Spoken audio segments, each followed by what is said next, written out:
Hi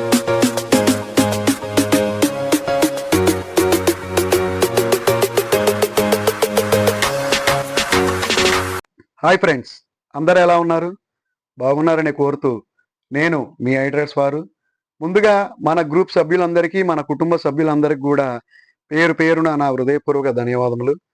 friends, మీరు మన YouTube ఛానల్ని ఎంతో ఆదరిస్తూ, అలాగే ఎన్నో లైక్స్ కొడుతున్నందుకు కూడా, అలాగే మీకు తెలిసిన వాళ్ళందరికీ షేర్ చేస్తున్నందుకు కూడా మీ అందరికీ ధన్యవాదములు.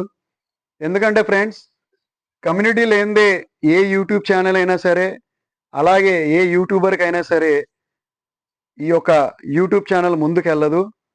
ప్రతి ఒక్కటి కూడా మన యూట్యూబ్లో తెలియపరచాలంటే నిజం ఎంతుందో అది మాత్రమే తెలియపరచాలి. నేను వీడియో ఏదన్నా పెట్టడం జరిగితే పక్కా న్యూస్ ఉంటేనే మీ అందరికి తెలియపరుస్తాను. ఇకపోతే పైకాయిన్ ప్రైజ్ ఎందుకు పెరుగుతుంది అనేది ఒక విశిష్టమైన విషయం. ఇది కాయిన్ బేస్ వాళ్ళతో టైఅప్ అవ్వడానికి రెడీగా ఉంది. చర్చలు కూడా జరుగుతున్నాయి. కాకపోతే కాయిన్ బేస్ అనేది యుఎస్ఏకి సంబంధించింది. యుఎస్ గవర్నమెంట్ అండర్లో ఉండే కాయిన్ బేస్ నెట్వర్క్. ఒకవేళ దీంట్లో కానీ లిస్ట్ అవ్వాల్సి వస్తే కాయిన్ బేస్ యుఎస్ గవర్నమెంట్ సంబంధించింది కాబట్టి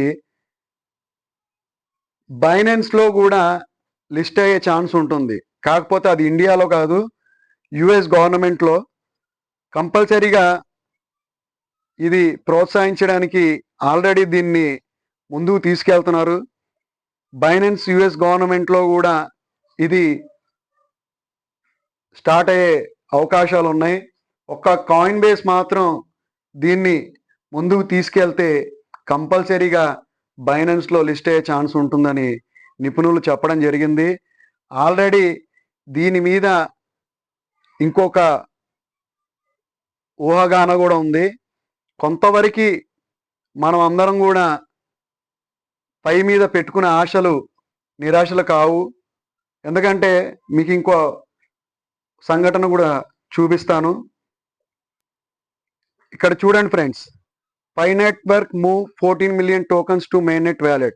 Recent report indicate that approximately 14 million Pi network were transferred from exchanges to Pi network mainnet wallets, as noted in multiple posts on X on May 20th, 2025. This movement is seen as strategic shift, potentially signaling confidence from large holders or ecosystem.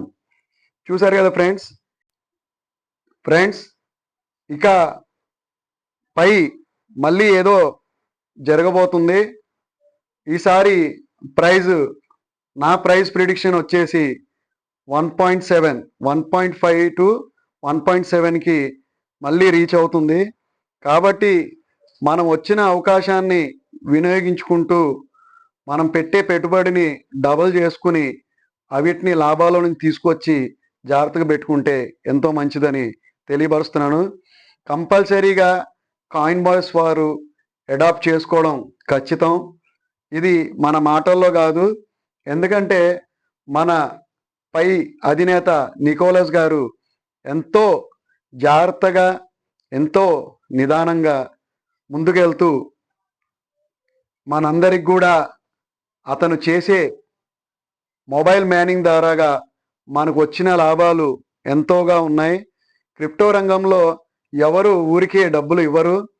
ఇలాంటి ప్రాజెక్టులో మనం చాలా జాగ్రత్తగా, చాకచక్యంగా మనం వచ్చిన కాయిన్స్ని కొన్ని save చేసుకుని, కొన్ని అమ్ముకుంటూ, అవిటిని మళ్ళీ ప్రైస్ డౌన్ అయినప్పుడు అయ్యే డబ్బులతో మళ్ళీ రెట్టింపు చేసుకుంటూ మనం దాన్ని పొడిగించుకుంటూ వెళ్ళాలి. అంతేగాని మన సొంత పెట్టుబడి డబ్బులు తీసుకుని వచ్చి ఒకవేళ పెట్టిన దాన్ని డబల్ అయినప్పుడు తీసేసి మన డబ్బుని సేవ్ చేసుకోవడం తెలుసుకోవాలి.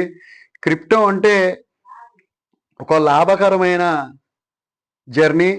దీన్ని లాభాల్లో ఉన్నప్పుడే మనం దాన్ని క్యాచ్ చేసుకోవాలి. ఎదుటివారు చెప్పే మాటలు వింటే మనం చాలా ఇబ్బంది పడతాం. ఇదందరూ కూడా మీరు తెలుసుకుంటారని తెలియపరుస్తూ మళ్ళీ నెక్స్ట్ వీడియోలో కలుద్దాం. జై హింద్, జై Bharat. Thank you friends, thank you all.